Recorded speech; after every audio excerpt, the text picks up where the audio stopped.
বিগত দিনে কি হয়েছে না হয়েছে ভুলে যা। কম তো কষ্ট দিলে না আমাকে।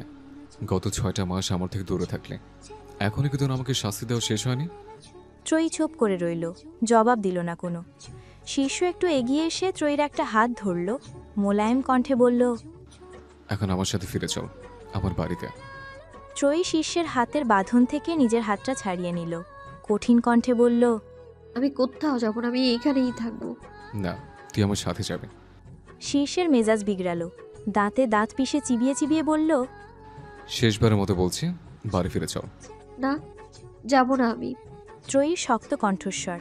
শীর্ষের হঠাৎ খেয়ালে এলো ত্রয়ী অভিশাপে ভয় পায়। এর আগেও অভিশাপের ভয় দেখিয়ে তাকে দিয়ে বেশ কিছু কাজ করিয়ে নিয়েছে সে। শীর্ষ বাঁকা হাসল, এরপর বলল, বাড়িতে ফিরবি নাকি অভিশাপ দেব? ত্রয়ীও হাসল শীর্ষের কথায়। এই লোক ভেবেছে তাকে অভিশাপের কথা বলবে, সে দৌড়ে বাড়ি চলে যাবে। এখন সময় বদলেছে, ত্রয়ী শক্ত হয়েছে। সে এখন আর ভয় পায় না ওইসব অভিশাপ টভিশাপে। আগেই তার ভিতরে হারানোর মতো কিছু ছিল, তাই অভিশাপে ভয় পেত। এখন আর জীবনে হারানোর মতো কিছু নেই, আর অভিশাপের ভয়ও নেই। ত্রয়ী মুখ বাঁকালো, তাচ্ছিল্য করে বলল, দিন অভিশাপ। আপনার অভিশাপকে ভয় পায় কি? সত্যি সত্যি কিন্তু অভিশাপ দেব। দিন না, তাড়াতাড়ি দিন। আর যদি আপনি অভিশাপ দিতে ভয় পান তাহলে আমায় বলুন, আমি আপনাকে অভিশাপ দিই। 32টা দাঁত আমার মুখে, এই মুখ থেকে দেয়া অভিশাপ বিফলে যাওয়ার চান্স খুবই কম। কি অভিশাপ দেবে? দে তো দেখি, কত বড় সাহস তোর। ত্রয়ী এলোমেলো দৃষ্টি ফেলল, কি অভিশাপ দেবে ভেবে পেল না সে। শেষে এক প্রকার হুজুগের বশেই বলে ফেলল, আপনার মাথায় ঘুম পড়ুক। ত্রয়ীর কথা যা বলতে দেরি, তবে শীর্ষের মাথায় সাদা বর্ণের এক দলা ঘন তরল এসে পড়তে দেরি লাগলো না খুব বেশি। শুধু মাথায় না, মাথার উপর থেকে কিছুটা তরল ছিটকে কপালেও লাগলো তার। সাথে সাথে চোখ বন্ধ করে নিল শীর্ষ। সম্ভবত মাথার উপরে থাকা গাছ থেকে কোনো পাখি তার মল ত্যাগ করেছে, আর সেটাই এসে পড়েছে শীর্ষের মাথায় কপালে। ত্রয়ী হতবাক হয়ে পড়ল, সত্যি সত্যি তার অভিশাপ এভাবে লেগে গেল। ত্রয়ী চোখ বড় বড় করল, বিস্মিত কণ্ঠে বলল, সত্যি সত্যি আপনার মাথায় ঘুম এসে পড়লো? ত্রয়ী চোখ বড় বড় করল, বিস্মিত কণ্ঠে বলল, সত্যি সত্যি আপনার মাথায় ঘুম এসে পড়লো? শীর্ষের গা ঘিন ঘিন করে উঠল। শেষে কিনা পাখিতে কাজ ছেড়ে দিয়েছে তার মাথায়। ইস, কি বিশ্রী অভিজ্ঞতা। শীর্ষের নাক মুখ কুচকে এলো, দাঁতে দাঁত পিষে বলল, বালির বস্তার বাচ্চা। ত্রয়ী তো নিজেই হতবাক এহেন ঘটনায়, তবে তা সে প্রকাশ করল না, বরং ভাব নিয়ে বলল, দেখেছেন, বলেছিলাম না, 32টা দাঁত আমার মুখে, এই মুখ থেকে দেয়া অভিশাপ বিফলে যাওয়ার চান্স খুবই কম। 32টা দাঁত, তাই? কথাটা বলে শীর্ষ ব্যস্ত হয়ে তাকালো আশেপাশে। চোখে পড়ল রাস্তার ধারে একটি ভাঙা ইটের টুকরোর দিকে। শীর্ষ হন্তদন্ত হয়ে হাতে তুলে নিল সেটা, ত্রয়ীর দিকে তেড়ে গিয়ে বলল, দাঁড়া তুই, আয় এই ইট দিয়ে টাক মেরে তোর সব দাঁত ফেলে দে। যে দাঁতের জন্য আমার গায়ে অভিশাপ লাগবে, আমার মাথায় গু পড়বে, সে দাঁতে আমি রাখবো না। ত্রয়ী আতকে উঠল, দ্রুত সরে গেল পেছনের দিকে। শীর্ষ যা ছেলে, তাতে এই ইট দিয়ে টাক মেরে তার দাঁতও ফেলে দিতে পারে। ত্রয়ী আমটা আমটা শুরু করলো, এলোমেলো দৃষ্টি ফেলে বলল, শুধু কি আমার দাঁতের দোষ, আপনার চুলের দোষও আছে। মেয়েদের মতো লম্বা লম্বা চুল রেখেছেন, সেগুলো আবার উস্কো খুস্কো। পাখি তো নিজের বাসায় ভেবে পটি করে চলে গেছে। এইটুকু বলে থামল ত্রয়ী, মুখ বাঁকিয়ে ফেলে বলল, চুল দাড়িতেই চোখ মুখ ঢেকে গেছে, মনে হচ্ছে যেন কোনো পাগল পাখির বাসা মাথায় নিয়ে রাস্তায় রাস্তায় ঘুরে বেড়াচ্ছে। আজকে তো পাখি মাথায় পটি করে গেছে, 2 দিন পর দেখা যাবে মানুষ পাগল ভেবে পাগলা গারদে নিয়ে যাচ্ছে। কথাগুলো বলে আর এক মুহূর্ত দাঁড়ালো না ত্রয়ী। যত্রতত্র পায়ে চলে গেল কলেজের দিকে। এখন এখানে থাকা মানে বিপদ। সে যা বলেছে তাতে শীর্ষ যে কোনো সময় ওই ইট দিয়ে তার মাথা ফাটিয়ে দিতে পারে। তবে এবার আর শীর্ষ গেল না ত্রয়ীর পিছু পিছু, দাঁড়িয়ে রইল ওখানেই, হাত বুলালো চুল দাড়িতে। সত্যিই তার চুল দাড়িগুলো একটু বেশিই বড় বড় হয়ে গেছে। এতদিন হুন্নে হয়ে ত্রয়ীকে খুঁজতে খুঁজতে, তার কথা ভাবতে ভাবতে এগুলো কাটা হয়নি। সত্যি বলতে কাটাতেও ইচ্ছে হয়নি, তবে এখন এগুলো কাটা প্রয়োজন। অন্তত ত্রয়ীর নিকট নিজের সুদর্শনতা জহির করতে হলেও চুলদাড়িগুলো কাটা প্রয়োজন। রিমার সাথে ঝগড়ার পর থেকেই শিলা অপেক্ষায় আছে শাহেদের। শাহেদ কলেজে আসার সংবাদ তার কর্ণে পৌঁছাতেই ছুটে গেল শাহেদের জন্য বরাদ্দকৃত কক্ষের দিকে। দরজার নিকটে দাঁড়িয়ে শুধালো, স্যার, আসবো? নিজের টেবিলে বসে কি যেন কাজ করছিল। শিলার গলা পেয়ে একবার চোখ তুলে তাকালো সে, ফের আবার নিজের কাজে মনোযোগ দিতে দিতে বলল, এসো। শিলা এগিয়ে গিয়ে দাঁড়ালো শাহেদের টেবিলের নিকটে। একটু সময় নিয়ে বলল, আপনার সাথে কিছু কথা ছিল স্যার। বলো। আসলে কথাটা কিভাবে বলবো বুঝতে পারছি না, আর আপনিও কি না কি মনে করেন। শাহেদ নিজের কাজ থামিয়ে ফের তাকালো শিলার দিকে, অভয় দিয়ে বলল। তুমি নিঃসংকোচে বলো, সমস্যা নেই। শিলা মনে মনে হাসল, তবে চোখে মুখে একটা ইতস্তত ভঙ্গি নিয়েই বলল। আমার বান্ধবী আছে না রিমা, ও আপনাকে পছন্দ করে। অবশ্য পছন্দ বললেও ভুল হবে, ওর ভিতরে আপনাকে নিয়ে জেদ কাজ করে। শাহেদ প্রথমে অবাক হলো শিলার কথা শুনে, এর মানে রিমাও তাকে পছন্দ করে। তবে পরক্ষণেই আবার মেয়েটা কি বলল, রিমার ভিতরে তাকে নিয়ে জেদ কাজ করে। এই কথার মানে কি? সাহেবে ভ্রু যুগল কুঁচকে এলো, কপালে ভাঁজ ফেলে সে শুধালো। মানে ওর ভিতরে আপনাকে নিয়ে ভালোবাসা চাওয়া বা নিজের করে পাওয়ার আকাঙ্ক্ষার তুলনায় আপনাকে নিয়ন্ত্রণ করার আকাঙ্ক্ষা অধিক। ওদের বাড়িতে একটা মেয়ে থাকতো না, ত্রয়ী? হ্যাঁ, শুনেছি মেয়েটা নাকি এখন চলে গেছে। না স্যার, মেয়েটা চলে যায়নি। ওকে রিমা আর রিমার মা মিলে বাড়ি থেকে বের করে দিয়েছে, শুধু আপনার জন্য। আমার জন্য? হ্যাঁ স্যার, আপনি তো প্রায় ত্রয়ীর সাথে কথা বলতেন। এটা রিমার সহ্য হতো না। ও চাইতো আপনি শুধু ওর সাথেই কথা বলুন, ওকেই দেখুন। এ বিষয় নিয়ে ত্রয়ীর প্রতি ওর একটা ক্ষোভ ছিল। সারা দিন উঠতে বসতে মেয়েটাকে অপমান করত। এর মধ্যে আবার জানতে পারলো ওর ভাইয়ের সাথে ত্রয়ীর একটা সম্পর্ক আছে। দুই মিলিয়ে ত্রয়ীর প্রতি ওর ক্ষোভ আরও বাড়ল এবং মেয়েটার বিরুদ্ধে ওর মাকেও খেপিয়ে তুলল। তারপর দুজন মিলে মেয়েটাকে বাড়ি থেকে বের করে দিল। এইটুকু বলে থামল শিলা, চোখে মুখে বিষণ্ণ ভাব ফুটিয়ে তুলে বলল। বাবা মাহীন মেয়েটা, চারকুলে কেউ নেই। তারপর ততটা চটপটে কিংবা স্বভাবেরও নাত্রয়ী। সেই মেয়েটাকে একা বাড়ি থেকে বের করে দিয়েছে ও আর ওর মা মিলে। মেয়েটা কোথায় আছে, কিভাবে আছে, নাকি মরে গেছে, কেউ জানে না। শীর্ষ ভাই সেই 6 মাস ধরে মেয়েটাকে খুঁজছেন, কিন্তু কোথাও পাচ্ছেন না। শাহেদ মনোযোগ দিয়ে শুনল সবটা। ভিতরে ভিতরে বিস্ময়ের চুলে আনতে পৌঁছে গেল সে। রিমা এরকম মেয়ে, আর সে এরকম একটা মেয়েকে একসময় ভালোবেসেছিল। যদিও মেয়েটার প্রতি এখনও কিছুটা দুর্বলতা তার রয়ে গিয়েছিল, কিন্তু আজকের এসব শুনে দুর্বলতা তো দূরে থাক, ঘৃণা হচ্ছে, সাথে নিজেকেও অপরাধী মনে হচ্ছে ভীষণ। আজ তার জন্যই ওই অসহায় বাবা মাহীন নরম মেয়েটা বাড়ি ছাড়া। সে যদি রিমার জন্য বারবার ত্রয়ীর সাথে কথা বলতে না যেত, তবে রিমার বোধহয় মেয়েটার প্রতি এতটাও ক্ষোভ জন্মাতো না। এখন মেয়েটা কোথায় আছে, কেমন আছে, কোনো বিপদে আপদে পড়েছে কিনা তাও কারো জানা নেই। আজ তার জন্যই হয়তো ত্রয়ী নামক ফুটফুটে অসহায় একটা মেয়ের জীবনটা শেষ হয়ে গেল।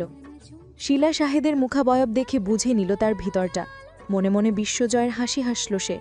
রিমার নামে আজকে যা যা সে বলল, তারপর আর শাহেদের ওই মেয়েকে পছন্দ করা বা ভালোবাসার কোনো প্রশ্নই আসে না। অবশ্য সে মিথ্যাও তো কিছু বলেনি, যা বলেছে সবটাই সত্যি।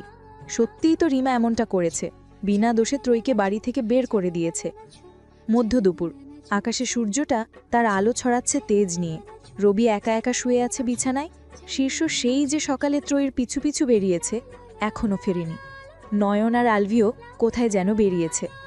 কক্ষে রবির একা উপস্থিতির বিষয়ে নিশ্চিত হয়ে তৃপ্তি এসে দাঁড়ালো দরজার অভিমুখে। সকালের ওই ঘটনার পর সেও কলেজে যায়নি। তৃপ্তি হাত উঁচিয়ে দরজায় টোকা দিল, গলা বাড়িয়ে বলল, আসবো? রবি বিছানায় উঠে বসল, থমথমে কণ্ঠে জবাব দিল। এসো।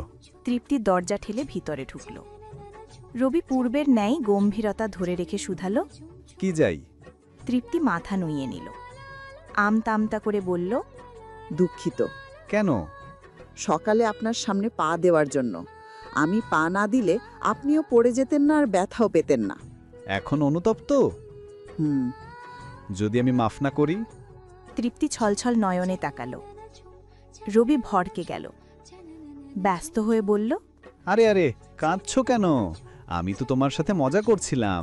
আমি আসলেই বুঝতে পারিনি ঘটনাটা রক্তারক্তি পর্যন্ত গড়াবে। আমার সত্যি এখন ভীষণ খারাপ লাগছে, কান্না পাচ্ছে। আমি অনুতপ্ত। রবির মায়া হলো মেয়েটার প্রতি। তাছাড়া এভাবে একটা মেয়েকে কাঁদাতেরও ইচ্ছে হলো না তার। রবি নরম গলায় বলল, আচ্ছা, কাঁদতে হবে না, আমি তোমাকে মাফ করে দিয়েছি, কিন্তু এমনটা আর কখনো করবে না। শুধু আমার না, কারো ক্ষেত্রেই এমনটা করবে না। আচ্ছা। রাত্রি খুব বেশি নয়। ঘড়ির কাঁটায় টিক টিক ধ্বনি তুলে জানান দিচ্ছে রাত কেবল 10টা। কিন্তু মফস্বলে এইটুকু রাতেই চারদিকটা নীরব হয়ে পড়েছে। মনে হচ্ছে যেন মধ্যরাত এখন। ত্রয়ী নিজের খাওয়া দাওয়া শেষে মা চাচিদের সাথে সবকিছু গুছিয়ে তবেই কক্ষে এলো। কক্ষে প্রবেশ করে দরজাটা আটকে পিছন ঘুরতেই চোখে পড়ল শীর্ষকে। লোকটা বেশ আটসাট বেঁধে বিছানায় বসে আছে, সাথে সাথে ভ্রুযুগল কুঁচকে এলো তার। শীর্ষকে কেমন আগের তুলনায় পরিষ্কার পরিষ্কার দেখাচ্ছে। মাথায়ও আর আগের মতো সেই লম্বা চুল নেই, দাড়িগুলোও ছোট ছোট। লোকটা কি চুল দাড়ি কেটে ফেলেছে? ত্রয়ী এগিয়ে এলো তার দিকে, ভ্রুযুগল কুঁচকে রেখেই শুধালো, কি ব্যাপার, পাখির বাসা হঠাৎ এমন পরিষ্কার দেখাচ্ছে কেন? তোর পছন্দ নয় বলে কেটে ফেলেছিল। আপনি কিভাবে জানলেন আপনার চুল, লম্বা চুল দাড়ি আমার পছন্দ নয়? তোর কথা শুনে। আপনি এখানে এই রাতে কি করছেন? এলাম তোকে দেখতে, তোর সাথে একটু সময় কাটাতে। আপনার মাথায় কি কিছু নেই? আপনাকে এই রাতে এইখানে কেউ দেখে ফেলে কি হবে ভেবে দেখেছেন? কি হবে? আমি আমার বউয়ের কক্ষে এসেছি, এখানে কার কি বলার আছে? কিসের বউ, কার বউ? এ বিয়ে মানি না আমি। তোর এই কথার জন্য আরো একটা বাড়লো। এবার 7 বছরের 7টা। 7টার পর বলিস আমি এ বিয়ে মানি না, এমনি এমনি 7টা হয়ে গেছে। আজে বাজে কথা রেখে আমার রুম থেকে বেরোন তো। হবো না। কি করবে তুই? দেখুন আমার কিন্তু মেজাজ গরম হচ্ছে। শীর্ষ দুষ্টু হাসল, চোখে মুখে লাজুক ভাব ফুটিয়ে বলল, গরম হওয়ারই কথা। সামনে তো সুদর্শন হট একটা জামাই বসে আছে যে। আপনাকে আমি আমি ত্রয়ীর সম্পূর্ণ কথাটা শেষ হওয়ার পূর্বেই তার এক হাত ধরল শীর্ষ, টেনে বসিয়ে দিল নিজের কোলে। আকস্মিক ঘটনায় হকচকিয়ে উঠল ত্রয়ী। দ্রুত উঠে যেতে চাইল শীর্ষের কোল থেকে, কিন্তু শীর্ষ তা হতে দিল না। শক্ত করে সে চেপে ধরল ত্রয়ীর সুঢৌল নরম কোমরখানা, মিশিয়ে নিল নিজের সাথে। সাথে সাথে শিউরে উঠল মেয়েটা, হৃদস্পন্দন গাঢ় হলো তড়িঘড়ি করে। ত্রয়ী এলোমেলো দৃষ্টি ফেলল, আমতা আমতা করে বলল, কি করছেন, কি ছাড়ুন আমায়। শীর্ষ ছাড়ল না, বরং মুখ গুজল ত্রয়ীর ঘাড়ে। সেখানে নাক ঘষতে ঘষতে বলল, পুরুষ মানুষ একটু অধৈর্য প্রকৃতির হয়, জানিসই তো। এইটুকু বলে একটু থামল সে। পরপর ঘোর লাগা কণ্ঠে ফের বলে উঠল, তোকে সম্পূর্ণরূপে কাছে পেতে ইচ্ছে হচ্ছে বালের বস্তা। ত্রয়ী চমকালো, কি সব বলছে এই লোক? সম্পূর্ণরূপে কাছে পেতে ইচ্ছা হচ্ছে মানে কি? ঢোক গিলল মেয়েটা, নিজেকে শীর্ষের বাঁধন থেকে মুক্ত করতে ব্যস্ত হল। শীর্ষ মুখ তুলল ত্রয়ীর ঘাড় থেকে, বাঁকা হেসে বলল, এখন আমি কি করবো জানিস? কি? তোকে লম্বা একটা চুমু খাবো। এই কথাটা বলে আর এক মুহূর্তও দেরি করল না শীর্ষ। ত্রয়ীর মাথার পিছনে এক হাত দিয়ে মেয়েটার মুখটা টেনে নিল নিজের মুখের কাছে। ত্রয়ী কোনো বাধা প্রদান করবে তার পূর্বেই তার নরম কোমল দুই ওষ্ঠ নিয়ে নিল নিজ ওষ্ঠের ভাঁজে। ত্রয়ীর সম্পূর্ণ শরীরে যেন বিদ্যুৎ খেলে গেল। মনে হলো যেন শিরদাঁড়া বেয়ে নেমে গেল শীতল এক রক্তস্রাত। মেয়েটার প্রথম কিছুক্ষণ কেটে গেল ঘোরে। এরপর ঘোর কাটতেই সে কিল ঘুষি শুরু করল শীর্ষকে। 2 হাত তুলে নিজের থেকে ঠেলে দূরে সরিয়ে দেওয়ার চেষ্টা করল তাকে, কিন্তু হায় শীর্ষের শক্তির সাথে কি আর সে পেরে ওঠে? এত চেষ্টা করেও নিজের থেকে এক চুলও সরাতে পারল না লোকটাকে। শেষে গাল ছেড়ে দিল সে, পরম আবেশে চোখ দুটো বন্ধ করে নিল। আর সবচেয়ে বড় কথা হলো, এতদিন পর শীর্ষার এই হঠাৎ স্পর্শ তার খারাপ লাগছে না। উপরে উপরে যতই চোটপাট দেখাক না কেন, ভিতরে ভিতরে সে কেমন এক সুখ সুখ অনুভব করবে। বেশ কিছুটা সময় নিয়ে নিজের কার্যসিদ্ধি করে ত্রয়ীকে ছাড়ল শীর্ষ। ফের মেয়েটার ঘাড়ে মুখ গুজে বলল, তোকে হারিয়ে একটা কথা অন্তত বুঝেছি আমি, যে মানুষের যখন যা করতে ইচ্ছে হয় করে ফেলা উচিত, নয়তো পরে পস্তাতে হয়। এই যেমন ধর, বিয়ের পরপরই তোকে আমার কাছে পেতে ইচ্ছে হতো, ভালোবাসতে ইচ্ছে হতো, যখন তখন চুমু খেতে ইচ্ছে হতো, কিন্তু আমি তোকে নিজেকে সামলিয়েছি, ধৈর্য ধরেছি, ভেবেছি সবটা ঠিকঠাক করে তোকে সম্পূর্ণরূপে নিজের করে নেব। অথচ দেখ, ততদিনে তুই আমার জীবন থেকে হারিয়ে গেলি। কিন্তু আমি যদি তোকে আগে নিজের করে নিতাম, যখন যা ইচ্ছা হয় করতাম, তাহলে আমার ভালোবাসা নিয়ে তোর মনে একটু হলেও কম সন্দেহ জাগত। আমার মা বোন তোকে বাড়ি থেকে বের করে দিলেও তুই তো সহজে আমাকে ছেড়ে আসতে পারতি না। অপেক্ষা করছে আমার তোর কাছে ছুটে আসার। প্রত্যুত্তরে ত্রয়ী চুপ রইল। মাথা এলিয়ে দিল শীর্ষের কাঁধে। স্বামীর আকস্মিক এত গাঢ় স্পর্শে হৃদয়ের অবস্থা বড়ই নাজুক তার। শীর্ষ নাভ ঘুষল মেয়েটার ঘাড়ে। এরপর হুট করে এই একটা কামড় বসালো। আকস্মিক ঘটনায় হকচকি উঠল ত্রয়ী। লাফিয়ে উঠে দাঁড়িয়ে গেল তৎক্ষণাৎ। ঘাড়ে ব্যথাও লেগেছে বেশ। শীর্ষ বেশ জোরে সোরেই বসিয়েছে কামড়টা। ত্রয়ী নাক মুখ কোচকালো। কপট রাগ দেখিয়ে বলল, আপনি আমাকে কামড় দিলেন কেন? শীর্ষ সাথে সাথে দাঁত কেলিয়ে দিল। আঙুল তুলে দাঁতে টোকা দিতে দিতে বলল, দাঁতের ধার দেখালাম। একদিন বলেছিল না আমার দাঁত ভোঁতা, তার প্রমাণ দিলাম। এখন বল, আমার দাঁত ভোঁতা নাকি ধারালো? ধারালো নাকি ভোঁতা সে কথা পরে হবে, আগে এটা বলুন তো, আপনি দাঁত ব্রাশ করেন না কতদিন? ইস, মুখে কি গন্ধ, গা গুলিয়ে উঠছে আমার, ছি। এত বড় অপমান! শীর্ষ দাঁতে দাঁত পিষল। কটমট করে বলল, আমি প্রতিদিন ব্রাশ করি। মনে তো হয় না। বালের বস্তা। ধলামোলা। শীর্ষ হতবাক হয়ে পড়ল। এই মেয়েটা এখনই তাকে কি বলল? ধলামুলা? শীর্ষ উঠে দাঁড়ালো। ত্রয়ীর দিকে তেড়ে এসে বলল, বালের বস্তার বাচ্চা, কি বললি তুই আমাকে? ত্রয়ী সাথে সাথে 2 কদম পিছিয়ে গেল। শীর্ষের ক্রোধের কোনো তোয়াক্কা না করেই আবার বলে উঠল, ধলামোলা। শীর্ষ তৎক্ষণাৎ ঝড়ের গতিতে এসে খপ করে ধরল ত্রয়ীর কোমর। টেনে নিকটে মিশিয়ে নিল নিজের সাথে। ক্রোধ নিয়ে বলল, তোর সাহস ইদানিং অনেক বেড়ে গেছে। তো শীর্ষ বাঁকা হাসল। ফের ত্রয়ীর গলায় আবার কামড় বসালো। মৃদুস্বরে চেঁচিয়ে উঠল ত্রয়ী। শীর্ষ টোকা দিল মেয়েটার কপালে। দাঁতের দেখাবো। ত্রয়ী নাকমুখ কোচকালো। শীর্ষকে নিজের থেকে ধাক্কা মেরে সরিয়ে বলল, অসভ্য একটা লোক, বেরোন আমার রুম থেকে। শীর্ষ হাসল। চোখ ঘুরিয়ে তাকালো এদিক ওদিক। হঠাৎ তার নজর পড়ল বিছানার দিকে। খাটটা বেশ বড়সড়। নির্দ্বিধায় 2 জন মানুষ ঘুমানো যাবে। বিছানায় বালিশও 2টো। আমার একটা কোল বালিশও আছে। শীর্ষ ভ্রু কোচকাল। কপালে ভাঁজ ফেলে শুধালো, দাঁতের ডক্টর দেখাবো। বিয়ে করে এত বড় একটা খাটে একা ঘুমাস? জামাকে জড়িয়ে ধরে ঘুমানোর বয়সে কোলবালি জড়িয়ে ধরে ঘুমাস? লজ্জা করানো তোর বালি বস্তা? ত্রয়ীর মেজাজ গরম হলো। বদমাইশ লোক একটা। একটা চুমু খেয়ে তাকে গলিয়ে দিয়ে 2টো কামড় দিয়েছে। গলাটা জ্বলে যাচ্ছে এখনো।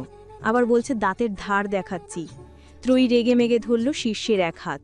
টেনে তাকে নিয়ে গেল দরজার কাছে। ধাক্কা দিয়ে ফেলল বাইরে। কটমট করে বলল, না, লজ্জা করে না, জামাই ছাড়াই ভালো আছি আমি। শিষ্য হতবাক হয়ে পড়ল। এইভাবে মেয়েটা তাকে কক্ষের বাইরে বের করে দিল? না, এখনই ঢুকতে হবে কক্ষে। বাকি কথা তারপরে হবে। শিষ্য ব্যস্ত হলো। তড়িঘড়ি করে ঢোকার চেষ্টা করল কক্ষের ভিতরে। ত্রয়ী ধরে ফেলল শিষ্যের পরিকল্পনা। সে ঠাস করে বন্ধ করে দিল দরজাটা। শিষ্যের হতবাকতা বাড়ল আরও। চোখ বড় বড় করে তাকালো সে বন্ধ দরজার পানে। মেয়েটা এইভাবে তার মুখের ওপর দরজাটা বন্ধ করে দিল। শিষ্য একবার দরজায় ধাক্কা দিতে গিয়েও থেমে গেল। এত রাতে দরজায় ধাক্কা দেওয়া বোধহয় ঠিক হবে না। কারো কানে গেলে ঝামেলা হয়ে যেতে পারে। যদিও শিষ্য চায় সবাইকে অতি দ্রুত সবটা জানাতে, তবে এভাবে নয়। তপ্ত নিঃশ্বাস ফেলল সে। এই রাতে আর দরজা ধাক্কাধাক্কি না করে চলে গেল। বাহিরে ঘন আধার। চারদিকে বিরাজ করছে গাঢ় নীরবতা। মেয়ের হাঁটু মুড়ে বসে রয়েছে বিছানায়। চোখে মুখে তার বিষণ্ণতা, হাতে মোবাইল। আজ ভীষণ ইচ্ছা করছে আলভিকে একটি কল করতে। সেদিন বসার কক্ষে সরোয়ার চৌধুরীর কথাগুলো শুনে বাবার প্রতি সন্দেহ জন্ম নেয় তার হৃদয়ে। এরপর সে খোঁজখবর নিতে শুরু করে সরোয়ার চৌধুরীর সম্পর্কে এবং জানতে পারে আলভির কথাগুলোই সত্যি ছিল। সত্যিই তার বাবা ভালো মানুষ নন, একজন দুর্নীতিগ্রস্ত খারাপ মানুষ। অথচ এই বাবার জন্যই সে সেদিন আলভিকে অপমান করেছিল, ইতি ঘটিয়েছিল সুন্দর একটি সম্পর্কের। আচ্ছা, আলভিকে এখনও তার জন্য অপেক্ষা করছে? সে ফিরে যেতে চাইলে ফিরিয়ে নিবে নাকি ছুঁড়ে ফেলে দিবে? মেহেরের ভীষণ ভয় হচ্ছে, কান্না পাচ্ছে। আজ তার ভুলের জন্যই এত সংশয়ে পড়েছে। আবার আলভিকে কল দিতেও সংকোচ হচ্ছে। কল দিয়েও বা সে কী বলবে? বলবে যে সে তার বাবার সব কুকীর্তি সম্পর্কে জেনে গেছে। নিজ বাবার সম্পর্কে এমন কথা বলতেও তো তার খারাপ লাগবে। হাজার হলেও সরোয়ার চৌধুরী তার বাবা, তাকে জন্ম দিয়েছে। মেহের আরও কিছুক্ষণ সময় নিয়ে ভাবল, অতঃপর সিদ্ধান্ত নিল সে কল করবে আলভিকে। তারপর যা হয় হোক। অন্যায় থাকলে তার বাবার রয়েছে, আলভির তো নেই। তাহলে সে কেন শুধু শুধু আলভিকে কষ্ট দিবে? শিষ্য কক্ষে নেই। আলভি একা একা শুয়ে আছে বিছানায়, দৃষ্টি ছাদের দিকে। জীবনের বহু হিসাব নিকাশ মেলাতে ব্যস্ত সে এই মুহূর্তে। আলভির ভাবনার মধ্যেই হঠাৎ তার বালিশের পাশে থাকা মোবাইলটা বেজে উঠল কর্কশ ধ্বনিতে। ধ্যান ভাঙল তার। ভ্রুজোড়া কুঁচকে এলো সাথে সাথে। এত রাতে আবার কে কল করেছে? আলভি বালিশের পাশ হাতটা মোবাইলটা হাতে তুলে নিল। মোবাইলের স্ক্রিনের দিকে তাকাতেই চমকে উঠল সে। মেহের কল করেছে। মেহেরের সাথে আলভির বিচ্ছেদ ঘটেছে প্রায় 7 মাস। এর মধ্যে মেয়েটা কখনো তাকে কল করেনি বা কথা বলেনি। আলভি মাঝে মাঝে তাকে কল করত, তার কলেজের অভিমুখে গিয়ে দাঁড়িয়ে থাকত, কিন্তু মেয়েটা কখনোই তার কল রিসিভ করেনি। কলেজের সামনে তাকে দেখেও এড়িয়ে গিয়েছে। তাহলে আজ হঠাৎ কল করলো কেন? আলভি সময় ব্যয় করল না, দ্রুত কলটা ধরল। মোবাইলটা কানের কাছে নিয়ে বলল, হ্যালো, আসসালামু আলাইকুম। ও পাশ থেকে ধীর কণ্ঠে ভেসে এলো, ওয়ালাইকুম সালাম। কেমন আছেন? মেহের আরও একটু সময় নিল। এরপর হঠাৎ করেই কেঁদে উঠল ঝরঝর করে। আলভি ব্যস্ত হলো, অস্থির গলায় বলল, এ কি, আপনি কাঁদছেন কেন? কি হয়েছে? মেহের কান্ডা বিজড়িত কণ্ঠে বলল, আমি ভুল করেছি আলভি, আপনাকে বিশ্বাস না করে আমি ভুল করেছি। আমার বাবার কুৎসিত রূপটা আমি আগে জানতাম না।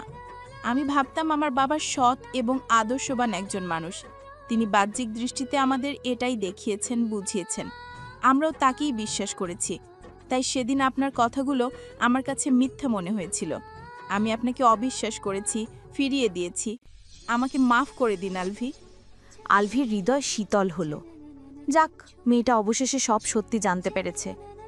আলভি ঠিক জানতো মেহের একদিন সব জানতে পারবে, কারণ সত্যি কখনো চাপা থাকে না। ছেলেটা ওষ্ঠ প্রসারিত করে বলল, আপনি সত্যিটা জেনেছেন, নিজের ভুল বুঝতে পেরেছেন, এই অনেক। আর কান্নাকাটি করতে হবে না। করব না।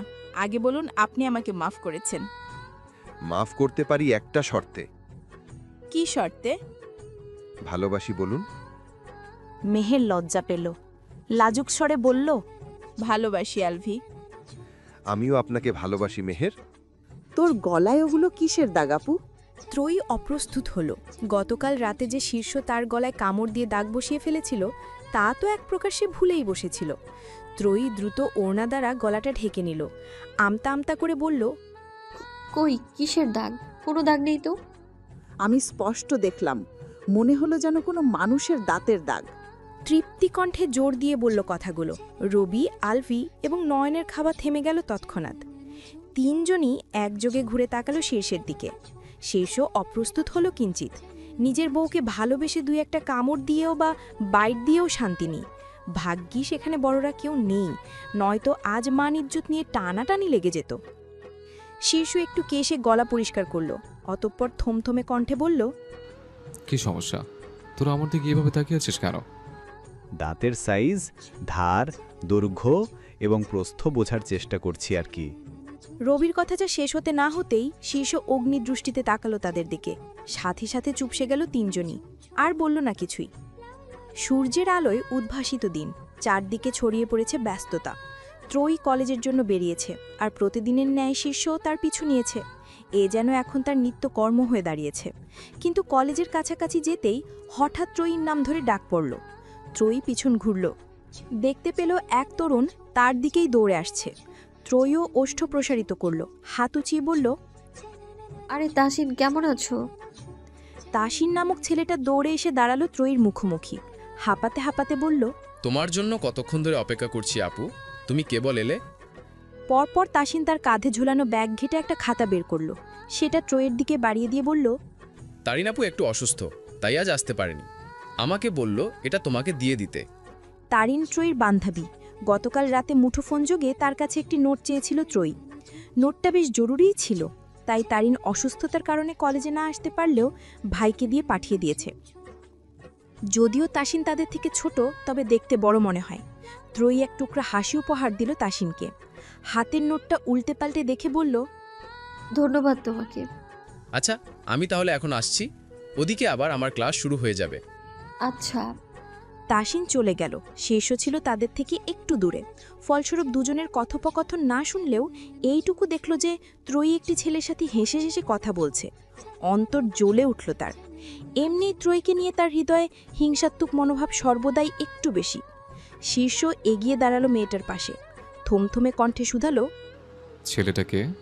তা দিয়ে আপনার দরকার কি? আমার নয়তো কার কি? কারোরই কিছু না। কথাটা বলে ত্রয়ী আর সময় দিল না, লম্বা লম্বা পা ফেলে ঢুকে গেল কলেজের ভিতরে। শীর্ষ কটমট করে চেয়ে রইল মেয়েটার গমন পথের দিকে। না, এখন আর তাকে বসে থাকলে চলবে না। কবে ত্রয়ীর রাগ ভাঙাবে, তারপর তার সাথে করে নিয়ে যাবে। এ তো বিনে না পাখি আবার অন্য ডালে উড়াল দেয়। এমনিই ত্রয়ী এখন আর শীর্ষের কোনো কথা শোনে না, তাকে পাত্তা দেয় না। এই মুহূর্তে আরও সময় নেওয়াটা নিজের পায়ে নিজে কুড়াল মারার মতো হয়ে দাঁড়াবে। রাতের আধারে ছেয়ে গেছে প্রকৃতি, চারিদিকটা নিস্তব্ধ হয়ে যেতে শুরু করেছে একটু একটু করে। সোহরাব হোসেন থেকে শুরু করে বাড়ির সকলে বসে রয়েছে বসার কক্ষ জুড়ে। মূলত শীর্ষই তাদের সবাইকে এখানে ডেকেছে আজ।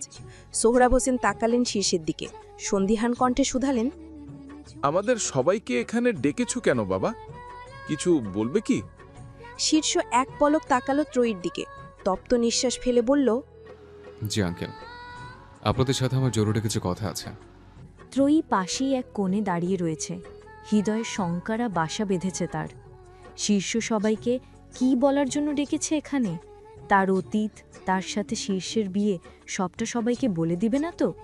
শীর্ষ একবার তাকালো ত্রয়ীর দিকে, অতঃপর সোহরাব হোসেনকে বলল, এই যে আপনার মেয়ে ত্রয়ী, ও আপনাদের বাড়িতে আসার পূর্বে কোথায় ছিল, কিভাবে ছিল, কেমন ছিল, কিছু জানেন আপনারা? ত্রয়ী যে ভয়টা পাচ্ছিল তাই হলো। শীর্ষ তার অতীত নিয়ে টানাটানি করারই পায়তারা করছে। মেয়েটা ব্যস্ত হলো, শীর্ষকে আটকাতে বলল, কিন্তু আমি ত্রয়ী সম্পূর্ণ কথাটা শেষই করতে পারল না।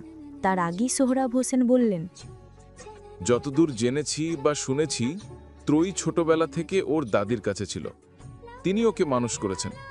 এরপর তিনি মারা গেলে ওকে ওর এক চাচা নিয়ে যান। তিনিই সম্ভবত ঢাকা থাকেন। তপ্ত নিঃশ্বাস ফেলল শীর্ষ, ধীর কণ্ঠে বলল, আমি ওর সেই চাচার ছেলে। আপনাদের বাড়িতে আসার পূর্বে ও আমাদের বাড়িতে ছিল।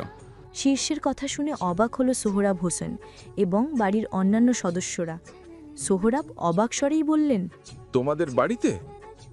হ্যাঁ, আর সবচেয়ে বড় কথা, আপনাদের মেয়েটির সাথে আমার বিয়ে হয়েছিল, কিন্তু সেই সম্পর্ককে উপেক্ষা করে আমাকে ছেড়ে চলে এসছে। এক্ষেত্রে অবশ্য তারও দোষ নেই, দোষ আমার ভাগ্য এবং আমার মা বোনের। শীর্ষের প্রতিটি কথা যেন বজ্রপাতের ন্যায় পড়ল উপস্থিত সকলের মধ্যে। সবাই হতভাগ হয়ে একবার তাকালো ত্রয়ীর দিকে, পরপর আবার ফিরে তাকালো শীর্ষের দিকে। ত্রয়ী মেয়েটা নিজেকে গুটিয়ে নিয়েছে, ভয় হচ্ছে তার। এত বড় একটি সত্যি জানার পর এ বাড়ির লোকেরা কি করে কে জানে। তারা আবার তাকে জোর জবরদস্তি করে শীর্ষের সাথে পাঠিয়ে দিবে না তো? ত্রয়ী আর ওই বাড়িতে ফিরতে চায় না। হ্যাঁ, শীর্ষ কিছু ভুল করেছে, তাদের বিয়ের কথা বাড়ির লোকদের না জানিয়ে ভুল করেছে। সে যদি আগে থেকেই বাড়ির লোকদের সব কিছু জানিয়ে দিত, তাহলে তার মা বোন হয়তো ওই দিন তাকে বাড়ি থেকে বের করে দিত না। তবে এত কিছুর পরেও একটা কথা স্বীকার করতে হবে, ওই বাড়ির সকলের চেয়ে শীর্ষ তাকে সর্বাধিক ভালোবাসা দিয়েছে, গুরুত্ব দিয়েছে, অবহেলা করেনি কখনো। আর সেও শীর্ষকে ভালোবেসেছিল, এখনও বাসে। কিন্তু শীর্ষের মা বোন তো তাকে পছন্দ করে না। ফাহমিদা বেগম প্রথম দিকে একটু ভালোবাসা দিলেও রিমা প্রথম থেকেই তাকে পছন্দ করে না। এমন একটি সংসারে গিয়ে কি ত্রয়ী সুখ পাবে? স্বামীর সুখই কি সবটা? ত্রয়ী ছোটবেলা থেকেই পরিবার পায়নি। মা বাবাহীনা একা একা দাদির কাছে বড় হয়েছে। মেয়েটার বড় স্বপ্ন ছিল সে বিয়ের পর একটি সুন্দর পরিবার পাবে, স্বামী শ্বশুর শাশুড়ি দেবর ননদদের নিয়ে সুন্দর এবং বড় একটি সংসার পাবে, সবাই তাকে ভালোবাসবে। কিন্তু এ পরিবারের শাশুড়ি ননদই তো তাকে পছন্দ করে না। ত্রয়ীর এত সব ভাবনার মধ্যেই হঠাৎ শুনতে পেল সোহরাব হোসেনের কণ্ঠস্বর। তুমি ঠিক কি বলতে চাইছো খুলে বলো। এভাবে অর্ধেক কথা বললে তো আমি কিছুই বুঝবো না। শীর্ষ আস্তে ধীরে সবটা খুলে বলতে শুরু করল। ত্রয়ীর তাদের বাড়িতে আসা, গ্রামে গিয়ে চাপে পড়ে বিয়ে, তার পরবর্তী সময় এবং তার মা বোনের ত্রয়ীতি বাড়ি থেকে বের করে দেওয়া, কিছুই লুকালো না বেচারা। সব শেষে বলল, আমি জানি আঙ্কেল, আমার কিছু ত্রুটি রয়েছে। আমি ওকে আমার পরিবার থেকে রক্ষা করতে পারিনি, কিন্তু এর মানে এই নয় যে আমি ওকে ভালোবাসি না বা চাই না। 6 মাস পূর্বেও যখন আমাকে ছেড়ে চলে এলো, আমি তখন পাগল প্রায়। কত খুঁজেছে ওকে, কোথাও পাইনি। শেষে সৃষ্টিকর্তার কৃপায় দেখা হলো তামিমের সাথে, আর ওর বদৌলতে ত্রয়ীর সাথে। আমি একবার যখন ত্রয়ীকে খুঁজে পেয়েছি, ওকে আর হারাতে চাইছি না। ওকে আমার সাথে এবার ফিরে নিয়ে যেতে চাইছে। সোহরাব হোসেন দ্বিধায় পড়লেন এই মুহূর্তে তার কি করা উচিত, কিন্তু কি করবেন কিছুই ভেবে পেলেন না। ত্রয়ীকে তিনি নিজের মেয়ে হিসেবে এ বাড়িতে এনেছিলেন। মেয়েটির অতীতে কী ঘটেছিল বা এই বিয়ের কথা কিছুই তিনি জানতেন না, মাত্রই জানলেন। এখনই কি শীর্ষের সাথে ত্রয়ীকে পাঠিয়ে দেওয়া উচিত হবে? শীর্ষ ত্রয়ীর স্বামী, সেই হিসেবে তার সম্পূর্ণ অধিকার রয়েছে মেয়েটাকে নিয়ে যাওয়ার। কিন্তু মেয়েটা কি যেতে ইচ্ছুক? যদি ইচ্ছুক থাকতো তবে নিশ্চয়ই ও বাড়ি থেকে চলে আসতো না, আর এতদিন ধরে তার আতীত তাদের থেকে লুকিয়ে রাখত না। তপ্ত নিঃশ্বাস ফেললেন সোহরাব হোসেন, তাকালেন ত্রয়ীর দিকে, কোমল স্বরেই শুধালেন, তুমি কি চাও মা? তুমি কি শীর্ষের সাথে ওর বাড়িতে ফিরে যেতে চাও? ত্রয়ী জোরে একটি নিঃশ্বাস নিল, অতঃপর বেশ দৃঢ়তার সাথেই জবাব দিল, না, যে বাড়িতে আমায় অপমান করা হয়েছে, আমায় বের করে দেওয়া হয়েছে, সেই বাড়িতে আমি আর ফিরে যেতে চাই না। কিন্তু এখানে আমার দোষ কোথায়? আমি তো তোকে বাড়ি থেকে বের করে দিইনি, তোকে অপমানও করিনি। তাহলে তার শাস্তি আমাকে কেন দিবে? তারপর তুই যদি চাস তাহলে আমি তোকে নিয়ে আলাদা থাকবো, ও বাড়িতে ফিরবো না। এভাবে সংসার হয় না। ছোটবেলা থেকে আমি একা একা দাদির কাছে বড় হয়েছি, কখনো সুন্দর একটা পরিবার পাইনি। তাই সর্বদাই আমার আকাঙ্ক্ষা ছিল সুন্দর একটা পরিবারের, স্বামী, শ্বশুর, শাশুড়ি, ননদ নিয়ে বড় একটা সংসারের। যদি আমার ইচ্ছে অনুযায়ী তেমন একটা সংসার আমি পেয়েছিলাম, কিন্তু আমার শাশুড়ি আর ননদ আমায় পছন্দ করে না। তাছাড়া আপনাকে নিয়ে আলাদা থাকা মানে আপনাকে আপনার বাবা মা পরিবার থেকে কেড়ে নেওয়া। মা বাবা আর পরিবার ব্যতীত থাকার কষ্ট আমি বুঝি। আমি চাই না আপনার মা বাবা কিংবা পরিবার থেকে আপনাকে কেড়ে নিতে, এবং যে কষ্ট আমি পেয়েছি তা আপনাকে দিতে। আমি এমনি ওই বাড়িতে আমার পরিবারের কাছে থাকি না। যেদিন ওই বাড়ি থেকে তোকে বের করে দেওয়া হয়েছিল সেদিন আমি ওই বাড়ি ছেড়েছি। সোহরাব হোসেন ফোঁস করে একটা নিঃশ্বাস ফেললেন, ত্রয়ীর দিকে তাকিয়ে শুধালেন, তোমার সমস্যা শুধু শীর্ষের মা বোনকে নিয়ে, এছাড়া তো আর কোনো সমস্যা নেই, তাই না? না। সোহরাব হোসেন আশ্বস্ত হলেন ত্রয়ীর জবাবে। তিনি ফিরে তাকালেন শীর্ষের দিকে, ধীর কণ্ঠে বললেন, তোমার পরিবারেও নিশ্চয়ই তার ব্যতিক্রম নয়। সেই পরিবারে আমি আমার মেয়েকে পাঠাবো, অথচ তোমার মাই তাকে পছন্দ করেন না। তাছাড়া তুমি এখনো তরুণ, তুমি এসে বললে ত্রয়ীকে নিয়ে যেতে চাও, আর আমিও তোমার ভরসায় মেয়েটাকে ছেড়ে দিলাম। এটা হয় না। তুমি বরং তোমার পরিবারের সাথে কথা বলো, তোমার বাবা মাকে নিয়ে এসো, আমি কথা বলি তাদের সাথে, তারপর না হয় একটা সিদ্ধান্তে আসা যাবে। কিন্তু আঙ্কেল। সম্পূর্ণ কথাটা বলার পূর্বেই শীর্ষকে থামিয়ে দিলেন সোহরাব হোসেন, কণ্ঠে জোর দিয়ে বললেন, তোমার বাবা মাকে নিয়ে এসো, তাদের সাথে কথা না বলে আমি কিছু বলতে পারছি না। শীর্ষ হতাশার নিঃশ্বাস ফেলল। এখন আবার ঢাকায় যেতে হবে তাকে। আব্দুর রহমান খান কখনোই তার বিরোধিতা করবেন না, কিন্তু ফাহমিদা বেগম কি করেন কে জানে। তিনি আদৌ ত্রয়ীকে মেনে নিতে রাজি হবে তো, নাকি এখনও সেই আগের মতোই মেয়েটাকে অপমানের উদ্দেশ্যে মরিয়া হয়ে উঠবেন? সুন্দর সোনালি দিন, চারদিকটা ব্যস্ততায় ভরে উঠেছে। শহুরে জীবন আবারও জর্জরিত হয়ে পড়েছে কোলাহলের ছায়ায়। রিমা কলেজে এসেছে, আজ একাই ঘুরছে ক্যাম্পাসে। শিলার সাথে আর আগের মতো সে সম্পর্কটা নেই। অবশ্য সম্পর্ক তো দূরে থাক, দুজন দুজনের সাথে কথাই বলে না এখন আর। বন্ধুত্ব থেকে এখন তারা দুজন দুজনের প্রধান শত্রু হয়ে দাঁড়িয়েছে। রিমা এদিক ওদিক তাকাতে তাকাতে হঠাৎ তার পিছন থেকে ডাক পড়ল। ঘুরে তাকালো মেয়েটা, দেখা পেল শাহেদের। রিমার ওষ্ঠে হাসি ফুটে উঠল তৎক্ষণাৎ। পা চালিয়ে এসে দাঁড়ালো তার মুখোমুখি, নম্র কণ্ঠে শুধালো, কেমন আছেন স্যার? আলহামদুলিল্লাহ ভালো, তুমি? আমিও আলহামদুলিল্লাহ ভালো। তা কিছু বলবেন স্যার? শীর্ষ কোথায়? ওকে দেখছি না অনেকদিন। ভাইয়া যেন কোথায় গিয়েছেন আমি সঠিক জানি না স্যার। কেন, ভাইয়ার সাথে কি কোনো প্রয়োজন ছিল আপনার? হ্যাঁ। কি প্রয়োজন? আমার কাছে কি বলা যাবে? না মানে আমার কাছে বললে আমি আবার ভাইয়ার কাছে বলে দিতাম, তাহলে ভাইয়া আপনার সাথে দ্রুত যোগাযোগ করত। শাহেদ বাঁকা চোখে তাকালো রিমার দিকে, ওষ্ঠের কোণে হাসি ঠেলে বলল, কেন বলা যাবে না? নিশ্চয়ই বলা যাবে। আসলে আমার বিয়ে ঠিক হয়েছে, ওই বিষয়েই শীর্ষের সাথে আমার একটু দরকার ছিল। রিমার মাথায় যেন আকাশ ভেঙে পড়ল শাহেদের কথায়। বিস্ময়ে যাতনায় স্তব্ধ হয়ে পড়ল সে। শাহেদের বিয়ে মানে কি? আর কার সাথেই বা বিয়ে? সে যার সাথেই হোক না কেন, রিমার সাথে নয় এটুকু তো নিশ্চিত। রিমার হৃদয় ভেঙে এলো। দহনের আগুন প্রজ্বলিত হলো যেন তড়িঘড়ি করে। নিঃশ্বাস বন্ধ হয়ে আসতে চাইছে তার। এতদিন ধরে যে পুরুষকে ভালোবেসে এসেছে, যাকে নিয়ে স্বপ্ন দেখে এসেছে, আজ সেই পুরুষেরই কিনা বিয়ে, তাও আবার অন্য নারীর সাথে। রিমা কি করে মেনে নিবে এটা? শাহেদ হয়তো রিমার মুখ দেখে বুঝল তার মনের কথা। তার হৃদয়ের যন্ত্রণাকে আরেকটু বাড়িয়ে দিতে বলল, আমার বিয়েতে কিন্তু তোমরা সপরিবারে আসবে, সবার দাওয়াত থাকবে। বিয়ের কার্ড ছাপানো হয়নি এখনো। ছাপানো হলে আমি নিজ দায়িত্বে তোমাদের কাছে পৌঁছে দিবে। আর হ্যাঁ, শীর্ষকে বলো আমার সাথে যোগাযোগ করতে, ওর সাথে একটু দরকার আছে। এখন তাহলে আসছি আমি। কথাগুলো বলে শাহেদ পিছন ঘুরে হাঁটা ধরল। শীর্ষের সাথে তেমন কোনো প্রয়োজন তার নেই। শুধুমাত্র তার বিয়ের কথাটা রিমার কান অবধি পৌঁছে দেওয়ার জন্য শীর্ষের নামটা ব্যবহার করল সে। নয়তো শীর্ষের সাথে তার কোনো কালই এমন মাখো মাখো সম্পর্ক ছিল না যে বিয়ের কার্ড ছাপানোর আগেই একদম নিজে যেচে এসে দাওয়াত দিয়ে যাবে তাকে। রিমা ত্রয়ীর সাথে যে কাজটি করেছিল সেজন্য তার একটি শাস্তি পাওয়া প্রয়োজন ছিল।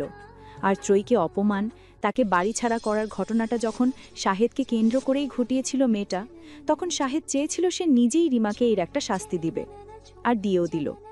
ভালোবাসার মানুষের অন্যত্র বিয়ে, এ সংবাদ কারোর পক্ষেই মানা সম্ভব নয়।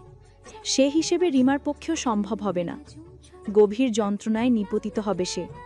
দহনের আগুন জ্বলে উঠবে হৃদয়ে, যেমনটা হয়েছিল ত্রয়ী এবং শীর্ষকে আলাদা করার বেলায়।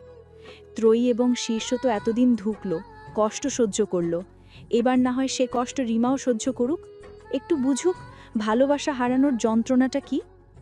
যদিও শিলার ভাষ্যমতে রিমা শাহেদকে ভালোবাসে না, শাহেদ শুধুমাত্র তার জেদ।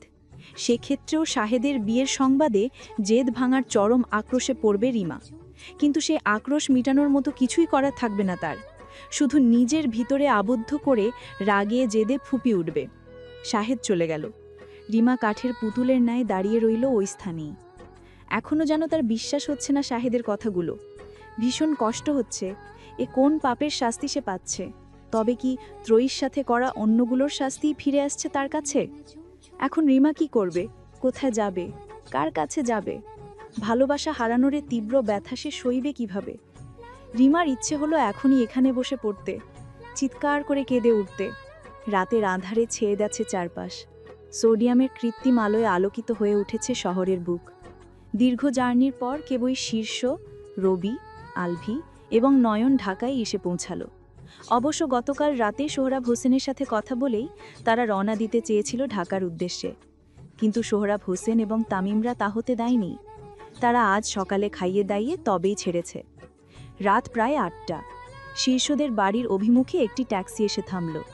সেখান থেকে নেমে এলো শীর্ষ নিজেই। ট্যাক্সি চালকের ভাড়া মিটিয়ে বিদায় দিল তাকে। অতপর ঘুরে দাঁড়ালো বাড়ির দিকে। কতদিন পর আবার নিজ বাসভবনে ফিরেছে সে। সেই ৬ মাস পূর্বে মা বোনের উপরে রাগ করে যে বাড়ি ছেড়েছিল শীর্ষ, তারপর আর এই মুখ হওয়া হয়নি তার। আজ হলো তাও ৬ মাস পূর্বে তার মা বোনের করা ভুলের সংশোধন করতে। কিন্তু সে কি পারবে সেই ভুলের সংশোধন করতে? ফাহিমিদা বেগম কি রাজি হবে ত্রয়ীকে আবার বাড়ি ফিরিয়ে আনতে? মনের মধ্যে বিভিন্ন কথা চিন্তা করতে করতেই শীর্ষ হাত উঁচে কলিং বেল বাজালো। প্রায় সাথে সাথেই খুলে গেল দরজাটা। দরজা খুলেছে নুরি। দরজা খুলেই মেয়েটা শীর্ষকে দেখে অবাক হলো, পর উত্তেজিত হয়ে ডাকল, বড় সাহেব, আম্মা, কই আপনারা? দেখে যান কে আসছে। ছোট সাহেব আবার ফিরে আসছে। নুরির হাঁক ডাকে ফাহমিদা বেগম, আব্দুর রহমান খান, পন্না এবং রিমা কক্ষ থেকে বেরিয়ে এলো। ততক্ষণে শিষ্যও গৃহে প্রবেশ করেছে। বসার কক্ষে আসতেই ভাইকে দেখে ছুটে গেল পন্না।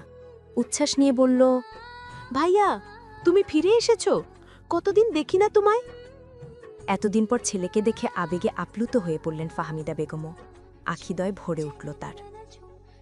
ব্যস্ত পায়ে সে এসে দাঁড়ালেন শিষ্যর অভিমুখে। ধরা গলায় বললেন, তুই এসেছিস বাবু? অবশেষে মায়ের কথা মনে পড়ল তোর? এতদিন পর মাকে দেখে তার কণ্ঠস্বর শ্রবণে শিষ্য আবেগী হয়ে পড়ল। মায়ের উপরে থাকা তার অভিমানগুলো যেন একটু হলেও সরে গেল। গলাটা কেমন ধরে এলো। হাজার হলেও এই নারী তার মা। 10 মাস 10 দিন গর্ভে ধারণ করে নিজের জীবনের ঝুঁকি নিয়ে তাকে জন্ম দিয়েছেন। এনার সামনে এলে, এনার মমতাময়ী মুখের দিকে তাকালে এনার সকল অন্যায় ভুল ভুলে যেতে ইচ্ছা হয় শিষ্যের। তখন মনে হয় এই নারী কখনো কোনো অন্যায় করতে পারে না, করলেও তা খুব বেশি গুরুতর নয়।